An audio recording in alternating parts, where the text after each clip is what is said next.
This is a national crisis. We're seeing bleeding from the eyes, screaming. ملګرو داسې یو خطرناک درمل چې په ټوله دنیا کې د خلکو ژوندونه تباه کوي. د دې درمل استعمالونکي نه زامبي جوړیږي. دې درمل تر اوسه د زرګونو خلکو ژوند اخیستی. د دې درمل نوم زایلزین ده، لیکن دې ته د زامبي ډرګ هم وایي. Xylazine, which is being cut into street drugs with deadly consequences. It's a deadly, skin-rotting zombie drug. Heaping further misery on the drug addiction crisis in America.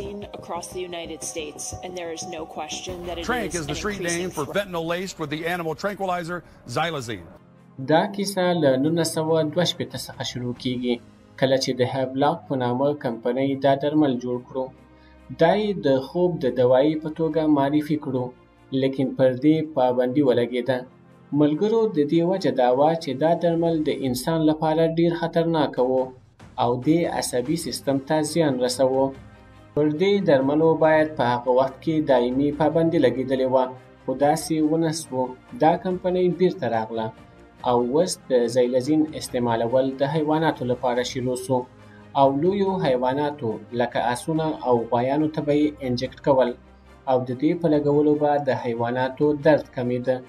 لیکن هغه وخت مشکل جوړ سو کله چې دا درمل خلکو د نشې په تور استعمالول او داسې نشه کومې چې د زرهاو خلکو ژوند واخیست او د دوی ژوند یې تباه کړو چې له انسانه یې زامبي جوړول. ملګرو دا درمل په غیر قانوني توګه د امریکا په کوڅو کې خرڅېده. د دې قیمت کم و او د همدې له وجې نشه کوونکو دا درمل اخیستل. ملګرو دا درمل د انسان د دماغ فعالیت، د وینې لوړ فشار او د زړه ضربان کموي. لیکن دې ته زامبي ډرګ ولې ویل کیږي؟ لومړی خبره خو دا ده چې د دې درمل استعمالونکي د زامبي غوندې ښکاري. د دوی د تللو سټایل، د دوی څیره او هر څه د زامبي غوندې ښکاري او خبره دلته نه ختمیږي.